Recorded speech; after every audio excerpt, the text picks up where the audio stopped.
Hello everyone, स्वागत आप सभी का।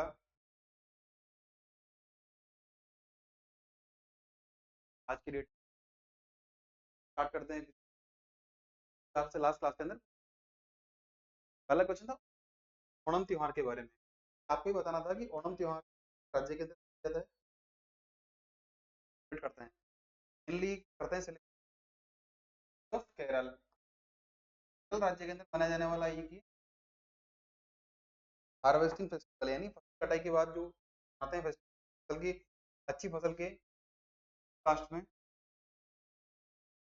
ध्यान रखिएगा, पोला वर्षम कैलेंडर कहते हैं, कैलेंडर है का पोला वर्षम कैलेंडर। कैलेंडर के अनुसार जो है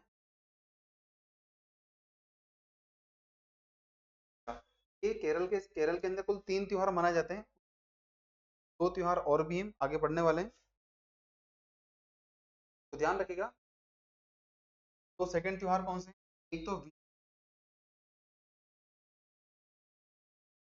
के साथ ओणम त्योहार मनाते हैं चिंगम महीने में, अकॉर्डिंग टू केलम कोला वर्षम कैलेंडर। ये क्या है? 10 दिन हार्वेस्ट फेस्टिवल, अच्छी मनाते हैं फेस्टिवल। शुरू होता है 10 दिन के लिए चलता कर लिए। ओणम का पहला दिन होता है करके का परिणाम होता है, लास्ट डे होता है ओणम, खत्म पहला दिवस समाप्ति जाती है। अब इस त्योहार के अंदर क्या होता है, देखिए शुरुआत में क्या होता था, बहुत ही ट्रेडिशनली मनाते थे, for the period of time समय के साथ साथ इसमें कई बदलाव हुए, मॉडर्नाइज किया गया। along with the- होता क्या था पहले, ये मनाते थे पहले रंगोली मनाते थे, फूलों की फ्लावर्स की रंगोली बनती थी। फिर क्या हुआ, boat race, tiger dance. Tiger dance ऐसा है मतलब इसमें टाइगर की कॉस्ट्यूम पहन के डांस होता है, वेशभूषा। होता है मास्क डांस, साथ ही मार्शल आर्ट, यानी वहाँ की जो कलाओं हैं, सर ये थांगता है पंजाब का, प्रकार से उसका थांगता है, पंजाब का गतका है, इस प्रकार से जो मार्शल आर्ट फॉर्म है तभी वहाँ पे शोकेस होता जाती है। क्लियर? नेक्स्ट आपसे क्वेश्चन ट्राइब्स के बारे में। यहाँ पर एक गलत या बेना कोड के रूप में सरकार ने भारत का बंदरगाह होगा, वो प्रमुख बंदरगाह होगा।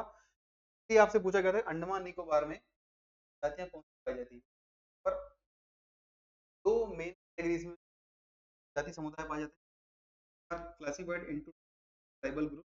पहला है वो मिलता है अंडमान आइलैंड, अंडमान द्वीप पर, बिलोंग करते हैं नेग्रिटो ट्राइब से। 4 तरह की ट्राइब्स हैं, ग्रेट अंडमानीज यानी अंडमानी, ओंग, तीसरा तरावा, जनजाति समुदाय है कहाँ के, निकोबार द्वीप समूह की बात करें, यहाँ पर हम मिलते हैं मोंगोलॉइड ट्राइब्स। तो ट्राइब कौन कौन सी हैं?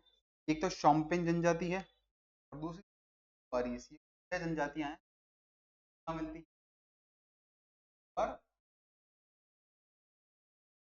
6 जनजातीय समुदायों में देखते हैं निकोबार द्वीप समूह पर। आज की क्लास में हम कुछ करेंगे क्वेश्चन, उसके बाद हम करेंगे पेंशन, साथ ही कुछ रिवीजन करने वाले हैं, इंपॉर्टेंट न्यूज हम देखने वाले हैं। स्टार्ट करते हैं हमारा लेक्चर। फर्स्ट क्वेश्चन आपको पूछा गया है, for the India's flag bearer at the closing ceremony of the Paris Paralympic games 2020। आप सभी जानते हैं 28 अगस्त को पैरालंपिक गेम्स की बात हुई थी, और 8 सितंबर यानी संडे कल के दिन ये समापन। भारत की ओर से आपको बताना कौन से खिलाड़ी हैं भारत के ध्वजवाहक रहे। आपके सामने 4 ऑप्शन है। पहला ऑप्शन है पाल जी, संतली, हरविंदर सिंह जी, फोर्थ है भाग्यश्री जाधव जी। आपको बताना है सही उत्तर कौन सा है। आपके सामने ऑप्शन दिए गए हैं।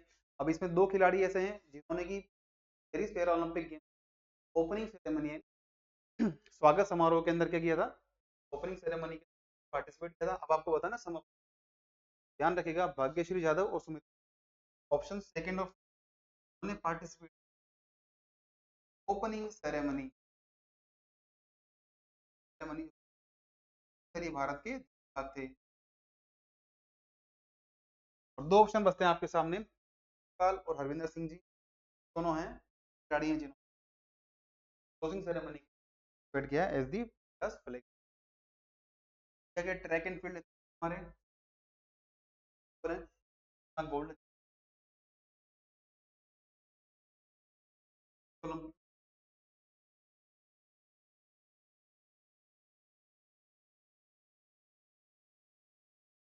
भाग्यश्री यादव जी हैं,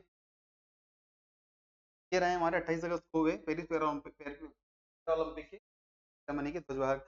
वर्तमान में स्प्रिंटर प्रीति पाल जी, इन्हें मेडल मिले हैं स्प्रिंटिंग इवेंट में। और आर्चर तीरंदाज हरविंदर सिंह ये रहे हमारे भारतीय टीम की तरफ से ध्वजवाहक।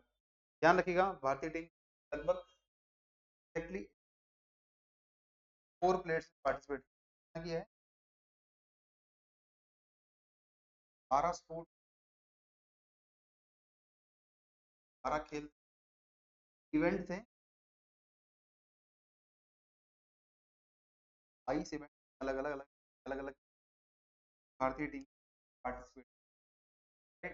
और अब की बार ये रिकॉर्ड बना है कि ओलंपिक के बारे में, पेरिस पैरा ओलंपिक के बारे में अलग से हम क्लास डिजाइन करें।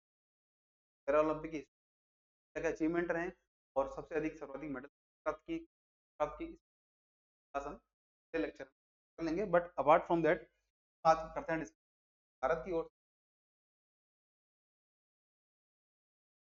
भारत की वक्ता कौन थे। ध्यान रखिएगा para Olympic game mister Satya Prakash Sangwan ये रहे भारत की ओर।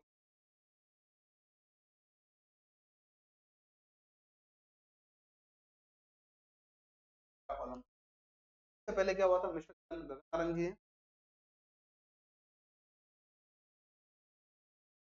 वो रहे हमारे Olympic para Olympic right. Next हम बढ़ते हैं अगले क्वेश्चन।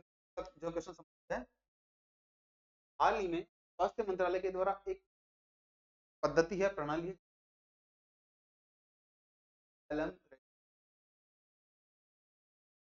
हाल ही में वो दी है किस बीमारी के इलाज के लिए। आपके सामने 4 ऑप्शन है, थर्ड पोलियो, फोर्थ है अल्जाइमर, आप सभी जानते होंगे। राइट आंसर जो है ट्यूबरकुलोसिस। देखिए होता क्या है, भारत के अंदर टीबी काफी बड़ी संख्या पाए गए हैं और सरकार ने प्रयास किया था एसडीजी यानी सस्टेनेबल डेवलपमेंट गोल्स का अंतिम लक्ष्य है 2030 तक हमें कुछ अनुमानित लक्ष्यों को प्राप्त करना है। But apart from that government of India का सेड किया that we will achieve elimination of by the चाहती है तब विकास लक्ष्य जो 2030 तक हमें प्राप्त करने हैं ग्लोबली। 5 वर्ष पहले हम चाहते हैं कि भारत को प्रयास में क्या होता है, सरकार ने नाम लॉन्च किया था तो भारत अभियान, हम कहते हैं नेशनल राष्ट्रीय उन्मूलन कार्यक्रम। अब देखिए क्या होता है कि होता है बैक्टीरिया से होता है, खास बात क्या होती है, मान लीजिए अलग अलग चरणों में टीबी एक होता है मरीज एक से अधिक दवाएं असर नहीं कर रही, कहते हैं टीबी। प्रवर्तित रूप होता है मॉडिफाइड वर्जन होता है टीबी। में क्या है टीबी का पा रहे हैं, सरकार के द्वारा एक पद्धति इस्तेमाल की गई है एलएम की गई, एक प्रकार का नया ट्रीटमेंट है जो काफी कम समय को ट्रीट कर देगा। बात करते हैं एएलएम क्या जो 4 नाम दवाइयों के पहले अक्षर का 4 दवाओं का कॉम्बिनेशन है, समूह है,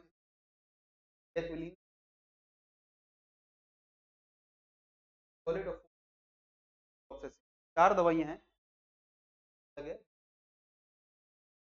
हाल ही में स्वास्थ्य मंत्रालय काफी सेफ है, सुरक्षित है और इफेक्टिव, काफी अत्यधिक प्रभावी है ट्रीटमेंट का। मतलब इससे पहले जो ट्रीटमेंट था लगभग ट्रीटमेंट कम करते हुए इस दवाओं के समूह से हम 6 महीने को ट्रीट कर सकते हैं। तो कहीं ना कहीं देखा जाए जो मरीज है वो भी जल्दी ठीक होगा और इससे कॉस्ट भी कम हमारी कमाने वाली है।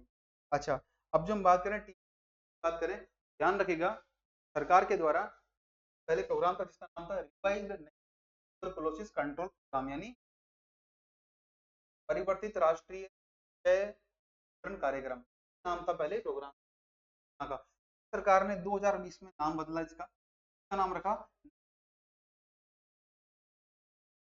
बड़ा अंतर आता है, एक तरफ हम कर रहे हैं कंट्रोल की बात, यानी नियंत्रण के लिए बना रहे हैं, एक तरफ हम कर रहे हैं इसको पालन की बात। कहीं ना कहीं देखा जाए तो पैराडाइम शिफ्ट है ये। सरकार के द्वारा पहले प्रोग्राम था कि हमें कंट्रोल करना, नियंत्रित कर रहे हैं, एलिमिनेट यानी खत्म करना है। ध्यान रखिएगा 2000 नाम चेंज किया गया सरकार का। सरकार चाहती है 2025 तक भारत को है, राइट। और 2018 के अंदर क्या हुआ, दिल्ली में एक समिट हुई थी जिसका नाम था एंड टीबी, क्षय रोग के उन्मूलन के लिए एक सम्मेलन आयोजित हुआ था और उसी में भारत के प्रधानमंत्री मोदी जी के द्वारा अनाउंसमेंट किया गया था प्रकार का प्रोग्राम। क्लियर। एक इसमें टेस्ट होता है, उसका नाम है universal drug susceptibility testing.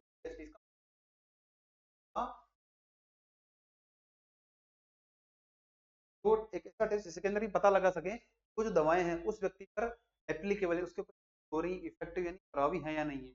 Test करने करते हैं, टेस्ट इसका पता लगाने के लिए क्या व्यक्ति मल्टी ड्रग रेजिस्टेंट यानी एमडीआर टीबी से प्रभावित, ये इनिशियल फेज में होता है।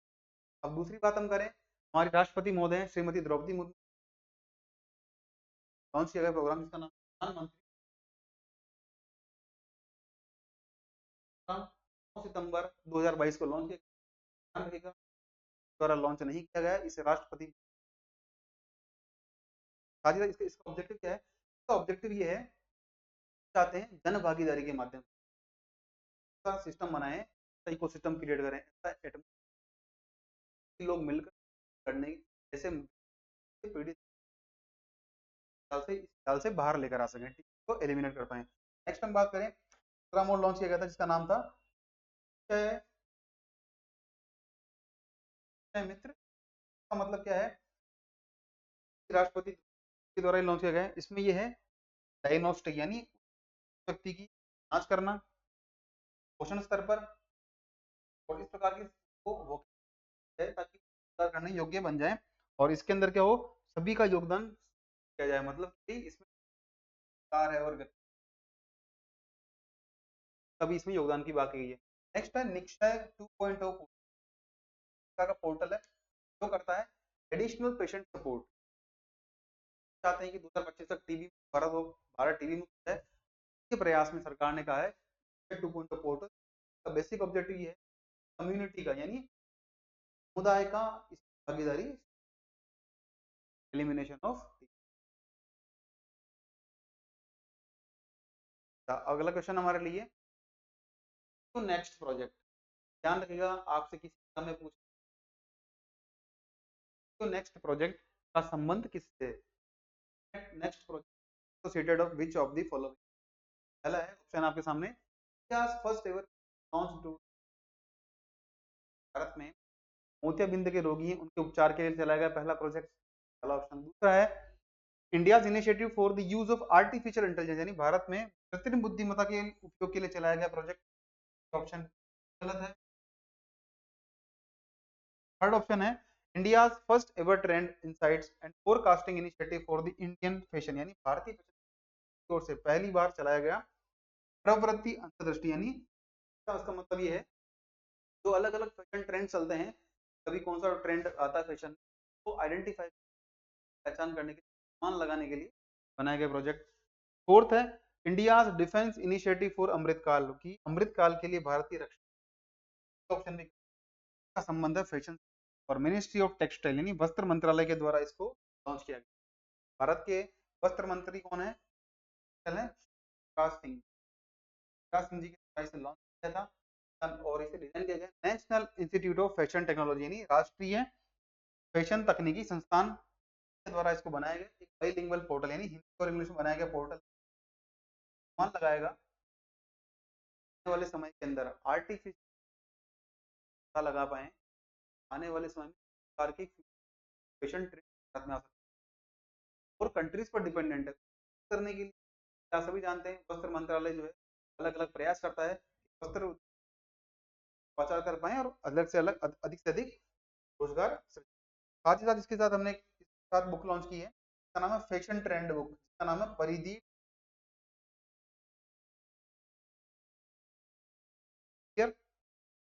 वर्तमान में जो इनिशिएटिव प्रयास है ये कहाँ चेन्नई में स्थित है और इसका बेसिक उद्देश्य क्या है, कंसल्टेंसी से प्रदान करना और अकादमिक कोर्सेज हैं, शैक्षणिक कार्यक्रम है, पाठ्यक्रम लॉन्च करना और वर्कशॉप ऑर्गेनाइज। अच्छा, इसका उद्देश्य क्या होगा, तो हमने बात की इसकी उद्देश्य क्या है, देखिए जो स्पेसिफिक ट्रेंड यानी स्तर पर ट्रेंड चलते हैं तो करना, उनकी पहचान करना, मैपिंग करना, हमारे पास रिकॉर्ड मेंटेन करना, एनालाइज करना, परीक्षण करना, ये काम होगा इसका।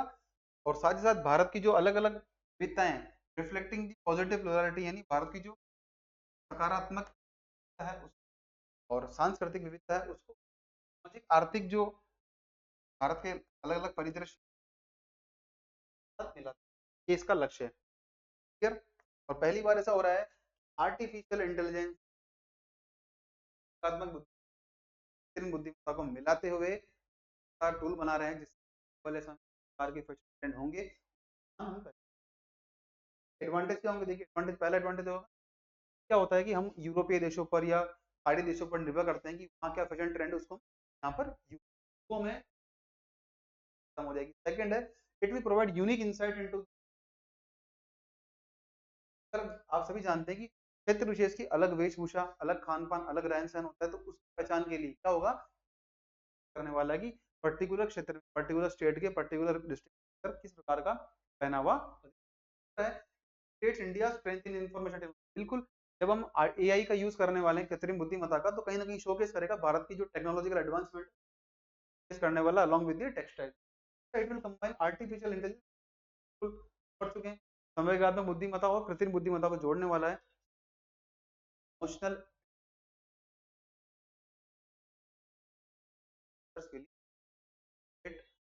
Person by knowing that's tensions, सब ये है कि तेरा नाम का दूसरा व्यक्ति, ये व्यक्ति नाम के व्यक्ति से बात करें तो नाम के व्यक्ति को पता हो क्या सोचता है, किस प्रकार की विचारधारा है, क्या उसका लक्ष्य है, अकॉर्डिंग उससे बात करे, ए नाम का व्यक्ति अपनी सारी बात बी तक इजीली कन्वे कर पाए, ये कहलाती है हमारी संवेगात्मक बुद्धि यानी इमोशनल करते हैं। क्लियर। इसके द्वारा क्या किया है, एक प्रिडिक्शन मॉडल यानी अनुमान का एक अनुमान लगाने के लिए मॉडल बनाया गया, जिसका नाम डी क्या करता है, बड़ा अच्छा फीचर है इसका, आप नाम याद रखेगा डी फीचर क्या है, जो नेक्स्ट नहीं इसको अचीव की by prediction model non as the. Basic objective क्या है, भारत में चलने वाले अलग अलग फैशन ट्रेंड्स, मान लीजिए अगर इसके साथ क्या है, कुर्ती कलर कौन सा है, रेड कलर कौन सा है, लाइट पिंक और डार्क पिंक कौन सा है, ब्लू कलर कौन सा है, डार्क ब्लू कलर कौन सा है, इसका पहचान करने का काम कौन करता है, डीप विजन फैशन ट्रेंड को भी एनालाइज करता है। ध्यान रखिएगा डीप विजन। तो नेक्स्ट यानी टेक्सटाइल डिपार्टमेंट से, टेक्सटाइल क्षेत्र से। नेक्स्ट है कोन्याक ट्राइब, रिसेंटली क्या था, कोन्याक जाति समुदाय चर्चा में था, आपको बताना है कि राज्य में निवास करते हैं। तो राइट आंसर जो है देखिए अरुणाचल प्रदेश, ओडिशा, त्रिपुरा, नागालैंड में से ऑप्शन करेक्ट है। राइट आंसर है option D, that is Nagaland. Nagaland में रहने वाले लोग, अब हुआ क्या देखिए रिसेंटली कोन्याक यूनियन, कोन्याक संघ, कोन्याक ट्राइब है, नागालैंड के मंत्री नेफ्यू रियो, नेफ्यू मुलाकात की और कहा कंसर्न चिंता जाहिर की हम नागालैंड और असम के मध्य, यानी नागालैंड असम की जो सीमाएं हैं राज्य सीमा, तो कहीं ना कहीं गूगल मैप पर, गूगल मैप आप सभी जानते हैं, पर कहीं ना कहीं क्लियर डिमार्केशन नहीं है, मतलब सीमांकन पूरी तरह सही नहीं है। ऐसा क्यों कहा है, उसका मानना है नागालैंड राज्य का मोन जिला है उसके साथ और चराईदेव जिला जो कहाँ पर स्थित है असम के अंदर, इन दोनों में कहीं ना कहीं हेराफेरी है, कहीं ना कहीं मिसमैच है। तो इन्होंने का मानना है दो प्लेसेस हैं, दो गांव हैं नागालैंड के, होता होती तक बहुत बड़ा एरिया जो है कहाँ गया है, असम के अंदर शो हो रहा है। हमारे लिए इंपॉर्टेंट नहीं, हमारे लिए इंपॉर्टेंट ट्राइब और कोन्याक यूनियन। नाम में नागालैंड के कौन है? अब नागालैंड की बात करें, नागालैंड जो है असम से अलग बनाकर 9 राज्य बना, आपके लिए काम का फैक्ट है। अब कोन्याक ट्राइब क्या है? ओरिजिन की, और ये क्या करते हैं? ये ईसाई बन चुके, ईसाई बनने से, ईसाई धर्म को पालन करने से पहले क्या थे? ये प्रकृति के तब थे, प्रकृति की पूजा किया करते थे। कौन? कोन्याक समुदाय के लोग। और ये पेट्रियार्कल सोसाइटी स्ट्रक्चर यानी सत्तात्मक व्यवस्था इस समुदाय के अंदर देखी जाती है। तो हम बात करते हैं कुछ फटाफट से। पहली योजना है प्रधानमंत्री जन धन योजना, ये लॉन्च की गई थी 28 अगस्त 2014 लॉन्च किया गया था।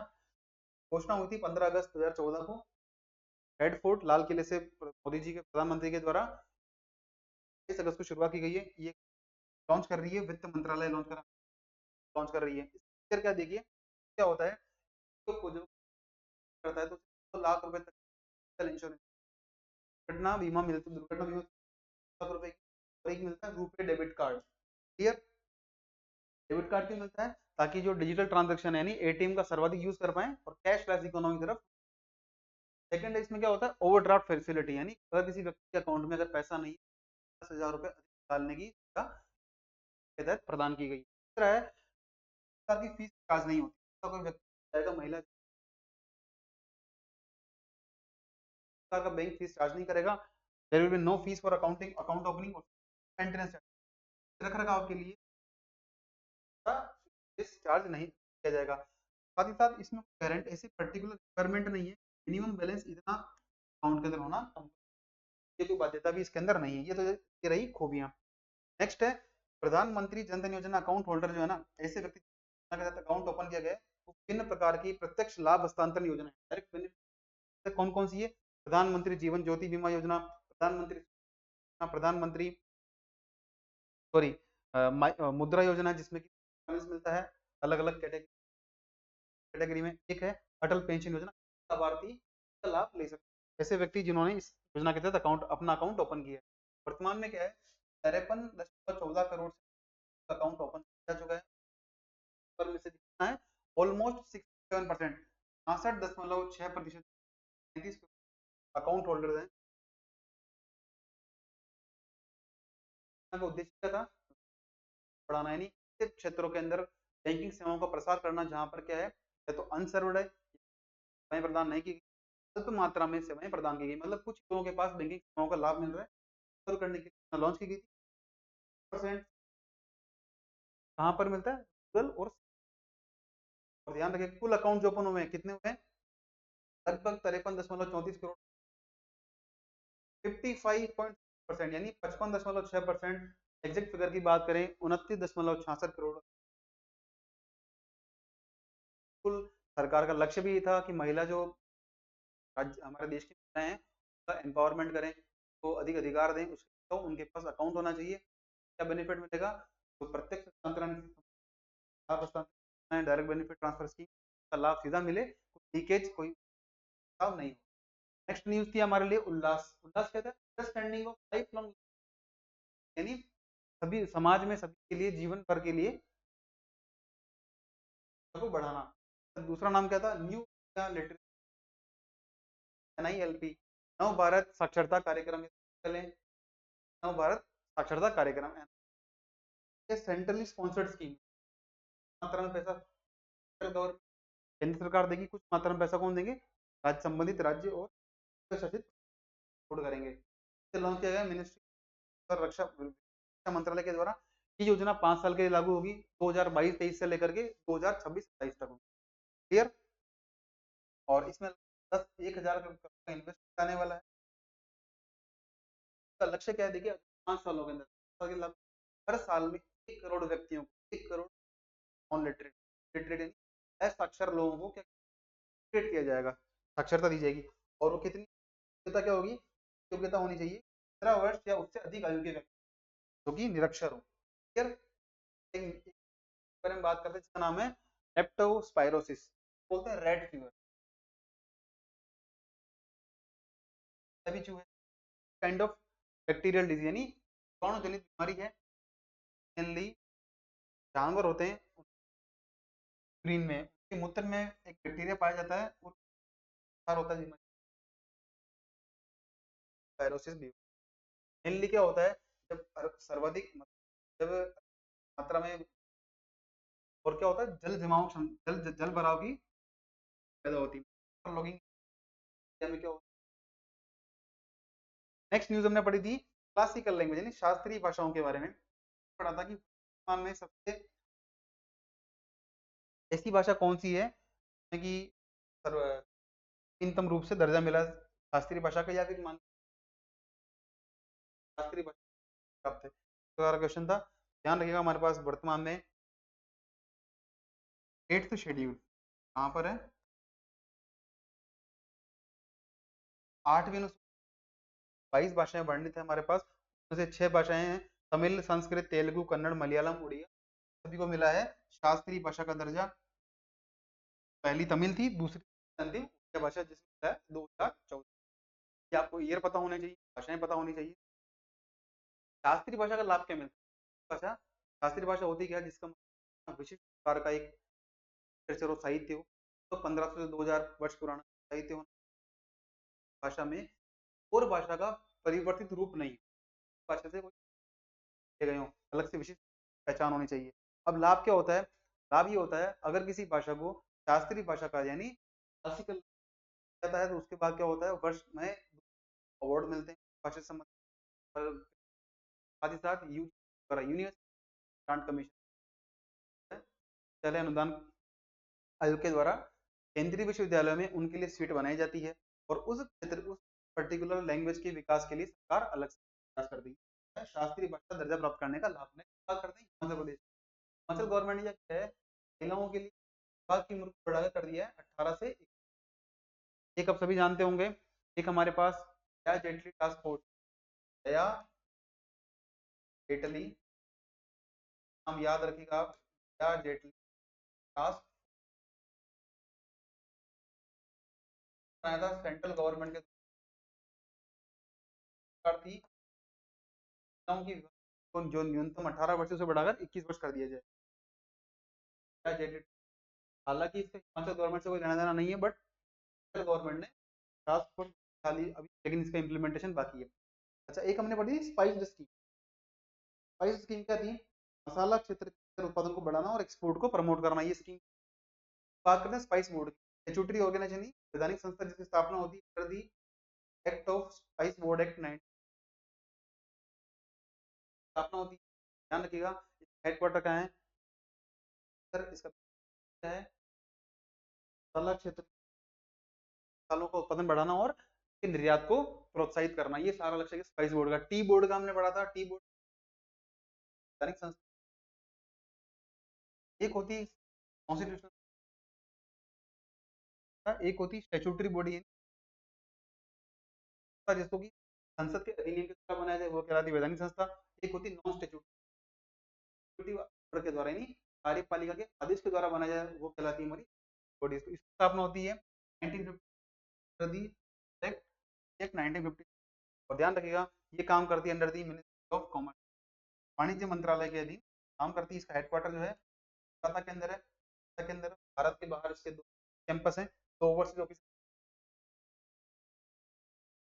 यूएई और रशिया के अंदर 2 इसके सेंटर। एक प्लांट की प्रजाति है जिसका नाम है क्रिस्टेंथस दीक्षा भूमिया। दीक्षा भूमिया क्या है, एक हमारी बोटनिस्ट के योगदान के लिए इसका नाम रखा है क्रिस्टेंथस क्लास की, तो ये और इसका नाम जोड़ा गया है दीक्षा। और एक प्रकार की रेड फ्रूट ब्रांच निकलती है, नागपुर के अंदर पाया गया है। नेक्स्ट हम बात करें जीएसटी भवन, देखिए जी गया है under the central board of indirect taxes, ये इसी के तहत बनाया गया है। नेक्स्ट न्यूज हमने पढ़ी थी नेशनल मेडिकल रजिस्टर पोर्टल, क्या हुआ है, प्रकाश नड्डा जी द्वारा पोर्टल लॉन्च किया गया जिसका है भारत में सभी एमबीबीएस डॉक्टर रजिस्टर करेंगे।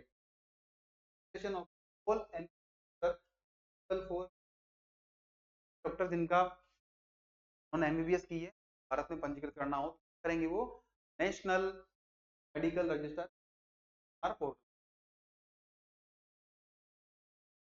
पढ़ चुके हैं। अब अंतिम है आपके लिए प्रबोध चैटबॉक्स, क्या है ये, तो वेस्ट बंगाल के अंदर ईस्ट रेलवे का वर्कशॉप है, नाम है कांचरापारा या कंचरपारा, तो आप अनुवाद करें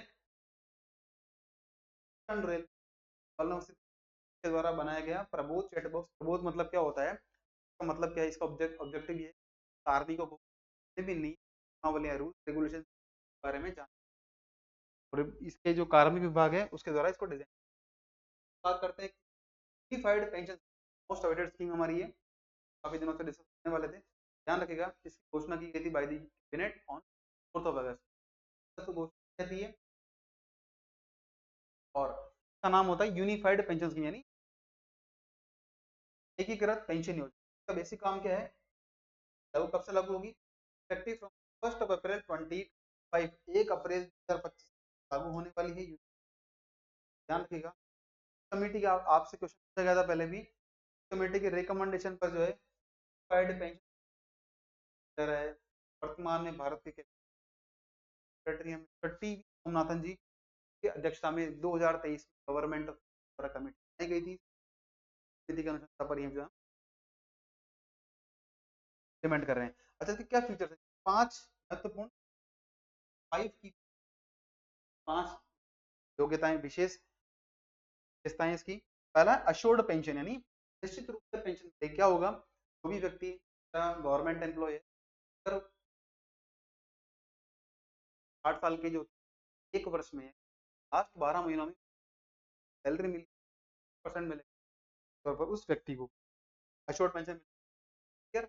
लेकिन क्या है, इसके अंदर मिनिमम कितना मिला होना चाहिए, 5 साल की कार्यकाल अपने बाद। तो दूसरा मान लीजिए अगर किसी व्यक्ति 25 साल की सेवाएं, बात क्या होगा, मिनिमम 10 वर्ष तो सेवाएं, से सेवा के वर्ष कम होती जाएगी। सेकंड है अश्योर्ड मिनिमम पेंशन, यानी क्या होगा, 10 वर्ष की सेवाएं देने के बाद उस मिलेगा, अश्योर्ड पेंशन मिलेगी। अश्योर्ड फैमिली पेंशन, यानी अगर जो रिटायरी है, यानी रिटायर हुआ है, डेथ हो जाती है, तो उसके बाद उनके बाद कैसे मिलेगी। ध्यान रखिएगा, निकटवर्ती फैमिली के सदस्य % ऑफ द लास्ट ड्रॉन, यानी रिटायर हुए कार्मिक है % निकटवर्ती परिजन को, राइट। फोर्थ फीचर इसका इन्फ्लेशन इंडेक्सेशन, यानी क्या होता है, आप सभी जानते हैं जब महंगाई बढ़ती है, वर्ष में 2 बार या बढ़ाती महंगाई बढ़ाती, क्लियर। एडवांटेज होने वाला है, अब इस पेंशन के साथ साथ महंगाई भत्ते को करके करते हुए सरकार प्रोवाइड करेगी, और it based on the all India consumer price index, औद्योगिक खर्च के लिए कहा जाता है कंज्यूमर प्राइस इंडेक्स आधार पर जो को। नेक्स्ट है लंप सम पेमेंट एट सुपर एन्युएशन, क्या होगा,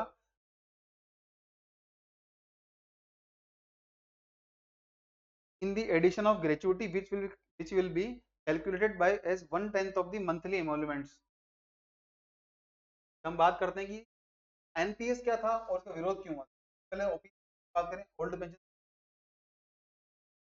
वर्ष 2004 में अटल बिहारी वाजपेयी गवर्नमेंट के द्वारा खत्म कर दिया गया, और उसका नाम था ओल्ड, और से बदल दिया गया, रिप्लेस किया गया न्यू पेंशन स्कीम का नाम है, क्लियर। और इसका ऑब्जेक्टिव क्या था, ऐसे व्यक्ति जो 2004 के बाद इन कर रहे हैं के तहत लाभार्थी हैं एनपीएस के। एनपीएस में क्या था, देखिए, सॉरी ओपीएस में क्या था, ओल्ड पेंशन का ये लाभ था, व्यक्ति की फिक्स थी, 50% ऑफ द लास्ट ड्रॉ तनख्वाह की 50% राशि मिलेगी उसे। नेक्स्ट था, दूसरा फीचर क्या था इसका, fairness relief as the percentage of the basic salary,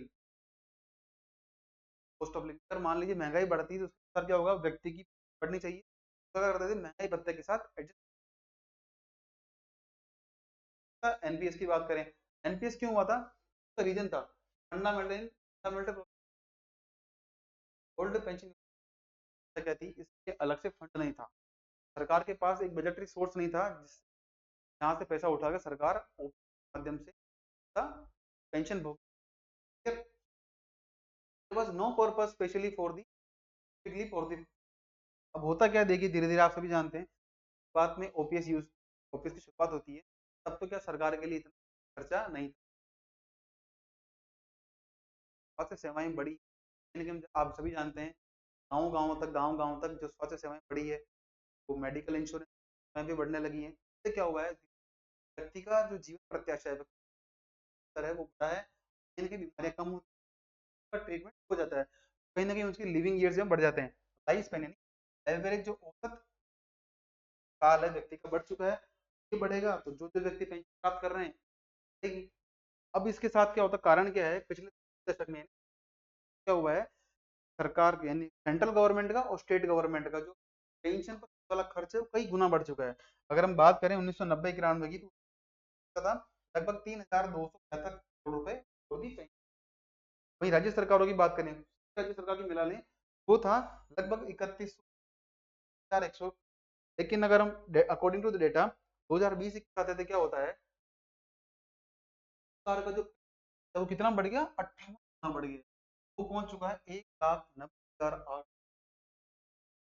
वही सभी राज्यों की बात करें तो ये बढ़ चुका है तो 25 गुना बढ़ गया, कितना हो गया है, 3,86,000, 3,86,000। अब देखिए इतनी बड़ी मात्रा में अगर सरकार पेंशन जो सरकार ने इसको बदलते हुए पेंशन की, क्लियर। अब ये एनपीएस कैसे काम करता है और इसका विरोध क्यों हुआ, अभी तो यूपीएस आई है ना, वो ओपीएस से दो तरह से डिफरेंट।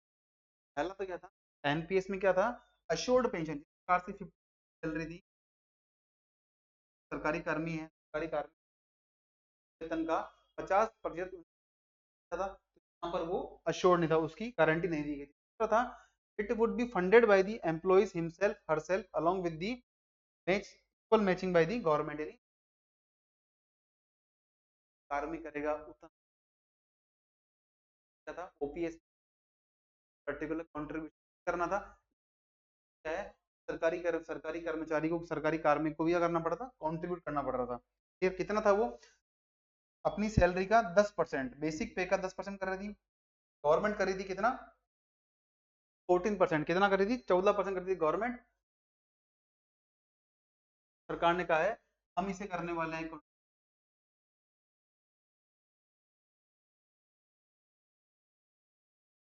सरकारी कर्मचारी अपनी तरफ से योगदान % बेसिक पे एंड डियरनेस अलाउंस और बेसिक क्या कर दी थी, यूपीएस यूनिफाइड पेंशन ने बोला 18.5% करने वाले, क्लियर।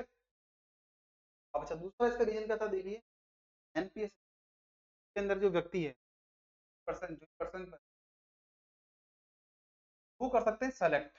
अब क्या करता है, सरकार जो पैसा होती है वो इन्वेस्ट करती है, है यहाँ पर कम जोखिम से करके वाले अलग अलग फंड के अंदर वो कहीं ना कहीं मार्केट पर डिपेंड ज्यादा थी, जिस प्रकार से मार्केट बढ़ेगा, जिस प्रकार से फंड में लाभ मिलेगा, अकॉर्डिंग उस प्राप्त होगी, क्लियर। तो एनपीएस जो है ना, तरह के अलग अलग पेंशन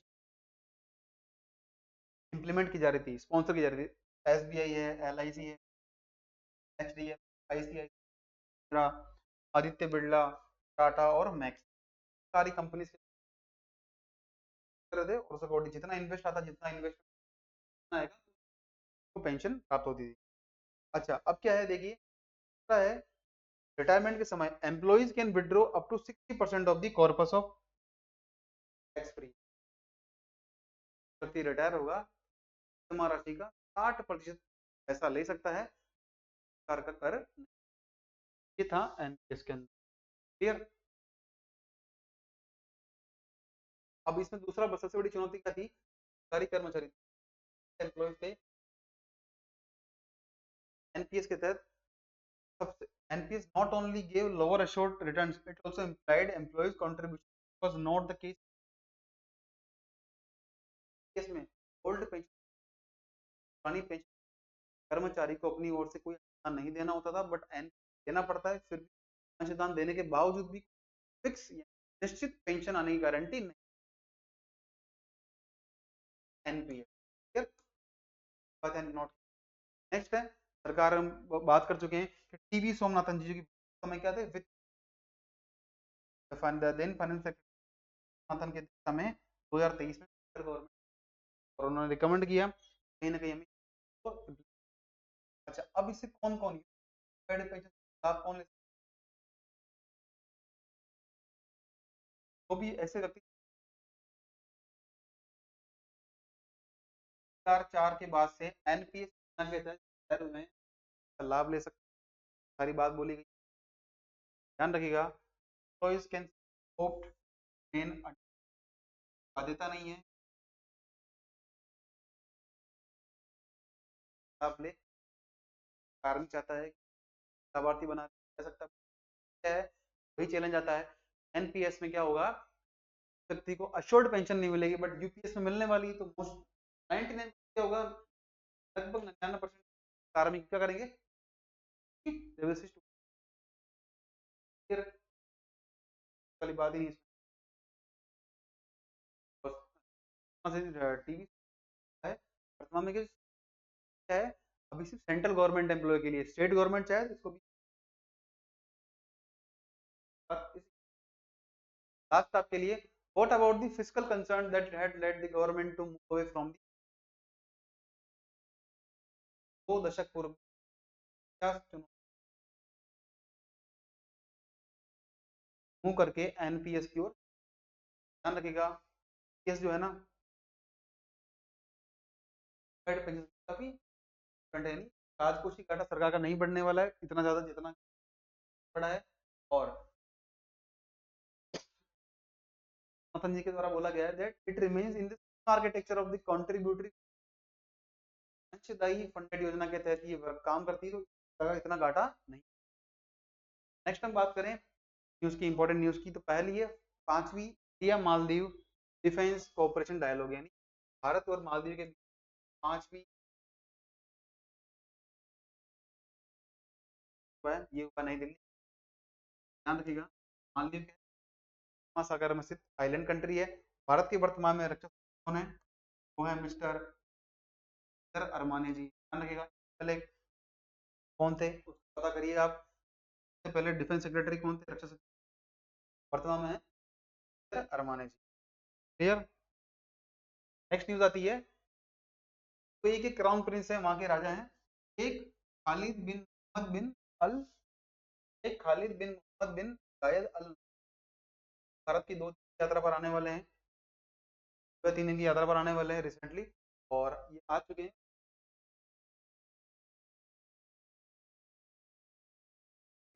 अब हमारे लिए फैक्ट की काम की बात क्या है, प्राइम मिनिस्टर प्रधानमंत्री कार्यालय के द्वारा डेटा है, इसमें कहा गया है कि भारत और कितना ट्रेड हुआ है 2022 में, 85 व्यापार हुआ है, केस करता है कहीं ना कहीं भारत और यूएई के मध्य जो व्यापारिक संबंध है वो बढ़े हैं। क्या बताता है, ये बताता है चीन और अमेरिका के बाद after China and US is the largest trade partner of. Next fact आता है, इंडिया इंडिया के लिए भारत करता निर्यात, ध्यान रखिएगा, भारत के लिए दूसरा सबसे बड़ा निर्यात कल कौन सा है, यूएई। भारत अगर जो निर्यात करता है अलग अलग देशों को, दूसरा स्थान रखता है। यूएई की बात करें तो यूएई के लिए क्या बेनिफिट है, यूएई के लिए दूसरा सबसे बड़ा व्यापारिक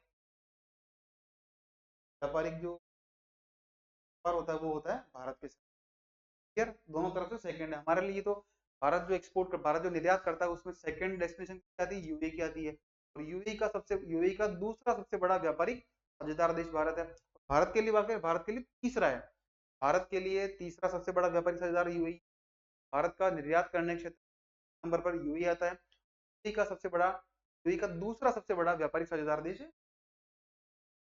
एक एग्रीमेंट आता है कॉम्प्रिहेंसिव इकोनॉमिक पार्टनरशिप एग्रीमेंट, व्यापक आर्थिक सहयोग समझौता, सरकार भारत के द्वारा यूएई के साथ हुआ है वर्ष 2022, एक हमने एग्रीमेंट किया 2023, करेंसी सेटलमेंट यानी स्थानीय मुद्रा निपटान सिस्टम है।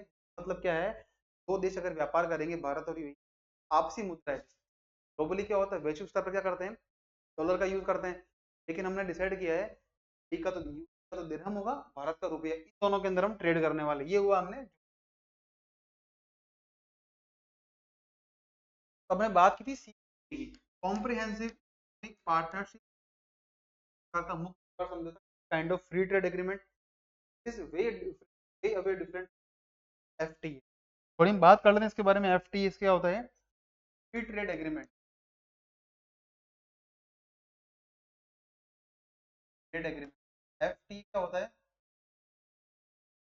एफटी क्या होता है, एफटी का मतलब होता है दो देश, गुड्स होंगे नहीं होगी,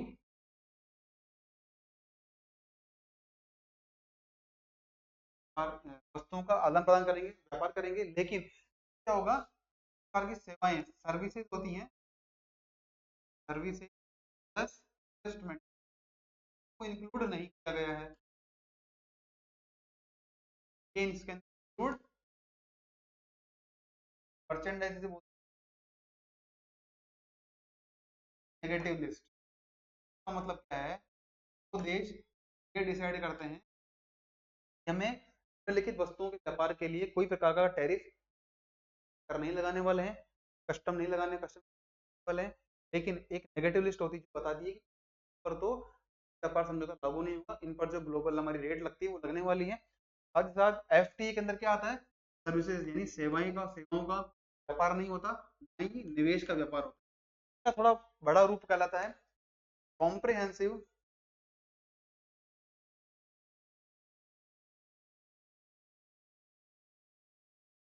इकोनॉमिक कोऑपरेशन,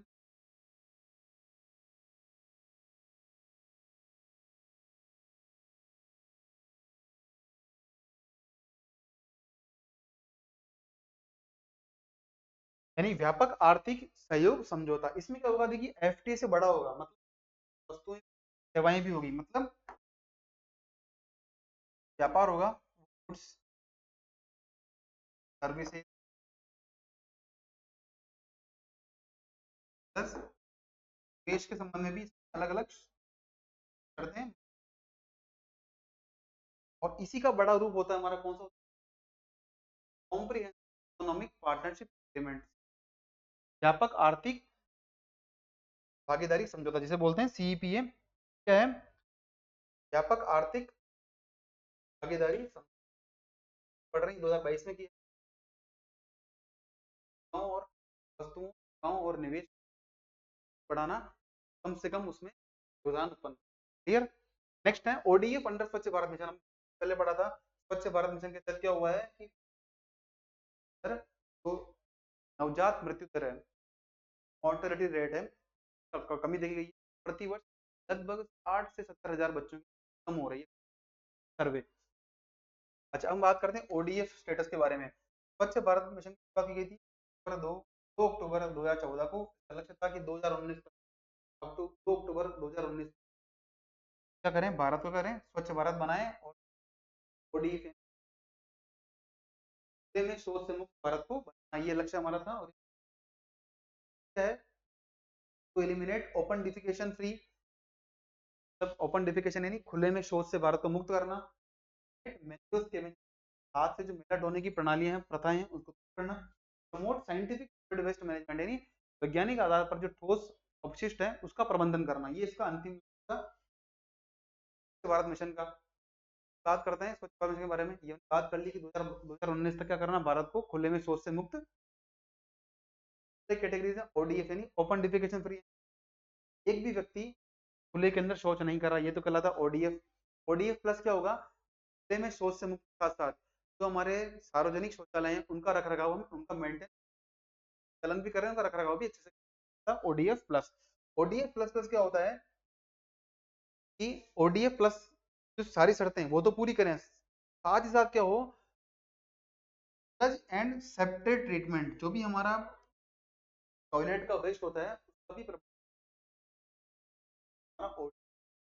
अच्छा नेक्स्ट कैटेगरी वाटर प्लस, इसका मतलब क्या है, हमारा जो ग्रे वाटर है मतलब all waste water is being treated as per the norms before. जो भी अपशिष्ट जल है हमारा, जो भी वाटर है, एनवायरमेंट को पोल्यूट करने वाला है, करने से क्लियर, तो स्वच्छ कर लें अकॉर्डिंग टू दी केंद्रीय नियंत्रण बोर्ड की गाइडलाइन के अनुसार। आपके लिए तैयार है, करिएगा। पहला क्वेश्चन है, वराका न्यूक्लियर एनर्जी प्लांट, आपको बताना है प्लांट किस कंट्री के। वराका है परमाणु ऊर्जा, ये प्लांट लगाया गया है गलत बे पोर्ट। अभी आपने की रहती है, तो आपको बताना है किस बे पोर्ट कहाँ पर अवस्थित है। प्रोजेक्ट स्ट्रॉबेरी, आपको बताना है कंपनी के द्वारा प्रोजेक्ट लॉन्च की, संबंध किस, राइट। आज हमने क्या क्या पढ़ा, खोल की खोल की पढ़ी है, और आपके लिए कुछ करें अपने सॉल्व करने का प्रयास करिएगा, रहिए।